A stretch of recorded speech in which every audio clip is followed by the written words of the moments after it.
والله لولا الله ما اهتدينا ولا تصدقنا ولا صلينا فأنزلا سكينة علينا وثبت الأقدام إلا قينا.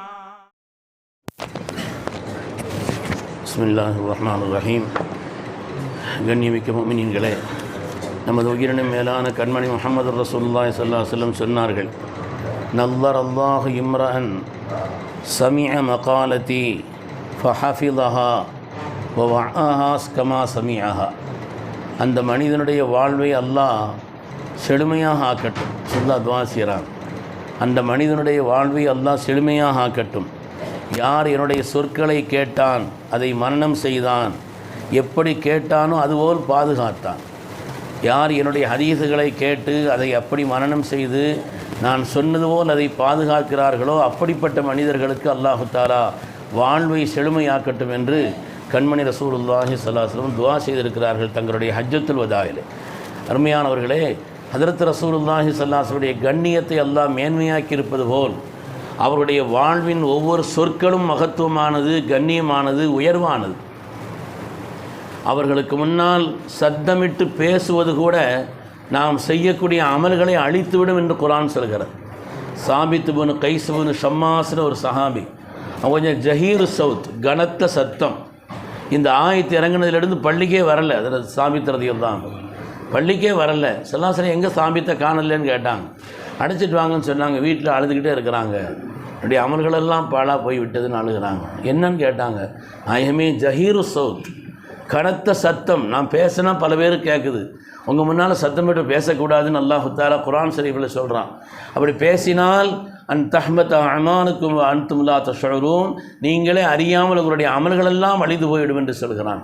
ஸல்லல்லாஹு அலைஹி வஸல்லம் சொன்னாங்க, உங்களுக்கு இயல்பிலேயே கனத்த சத்தம் இருக்குதுங்கிற காரணத்தினால அவர்களை பார்த்து சொன்னார்கள், இல்லை இல்லை, நீங்கள் நினைப்பது போல் இல்லை, அல்லாஹ் தஆலா உங்களுக்கு சொர்க்கத்தை வாஜிபாக்கி வைத்திருக்கிறான் என்று ஸல்லல்லாஹு அலைஹி வஸல்லம் சோபனம் சொன்னார்.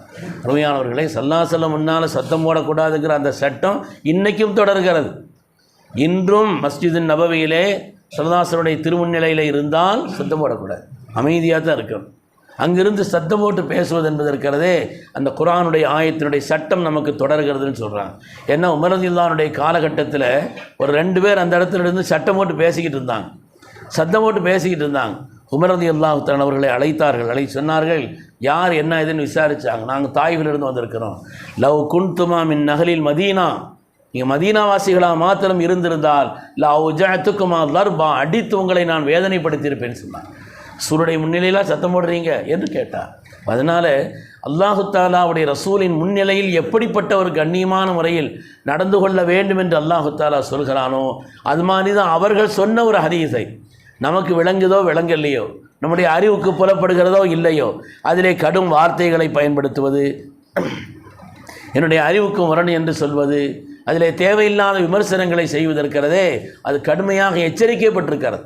அல்லாஹ் குர்ஆனில் சொல்கிறான், காத்திருல்லதீன லா யுமினூன பில்லாஹி வலா பில் யௌமில் ஆகிர் வலா யுஹர்ரிமுன மா ஹர்ரம் அல்லாஹ் ரசூல். அல்லாஹ் ரசூல் ஹராமாக்கிய ஒன்றை யார் ஹராமாக்கவில்லையோ அவர்களோடு யுத்தம் செய்யுங்கள். கடுமையாக அல்லாஹு தஆலா வார்த்தையை பிரயோகிக்கிறான். என்ன அல்லாஹோ ரசூலோ, அல்லாஹ் மட்டும் சொல்லலை, அவனுடைய ரசூலும் சரி ஒரு விஷயத்தை சொன்னாங்கன்னா அது அப்படித்தான், நமக்கு விளங்குதோ விளங்கலை, அந்த வார்த்தையை அப்படியே ஆமன்னா சல்லம்னான்னு நம்ம ஏற்றுக்கொண்டு செல்ல வேண்டிய ஒரு பண்பாடு இருக்கும்.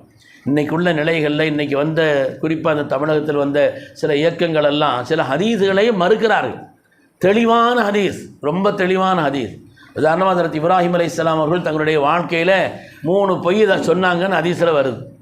நபிமார்கள் பொய் சொல்வார்களா? எனவே அந்த ஹதீஸ் தள்ளப்பட வேண்டும். வெளியில் கேட்டால் கண்ணிய மாதிரி தெரியுது, வெளியில் கேட்டால் ஆஹா நபிமார்களை பற்றி எவ்வளோ கண்ணியம் என்பது போல் தெரிகிறது. இந்த ஹதீஸனுடைய அர்த்தம் என்னன்னு சொன்னால், அது பொய் போல் தோற்றம் உள்ளதுன்னு அர்த்தம். தன்னுடைய மனைவி ஒரு இடத்துக்கு அழைச்சிட்டு போனாங்க. அங்கே உள்ள அரசன் இருக்கிறானே வம்பன், இவனுடைய மனைவின்னு தெரிஞ்சால் அவர்களை அவன் அபகரிப்பான். அந்த இடத்துல சொல்கிறதுங்கிறது என்னுடைய சகோதரின்னு சொல்லணும். சகோதரின்னு சொன்னால் தான் அங்கே விடுவான். அப்போ அதனால் இது யாருன்னு கேட்குறான் மன்னன். சொன்னாங்க, அது யுக்தி, என்னுடைய சகோதரின்னு சொன்னாங்க. உஹ்தின்னு சொன்னால் மனைவி உஹ்தின்னு சொன்னாங்களே என்றால் பொய் போல் தோற்றம்.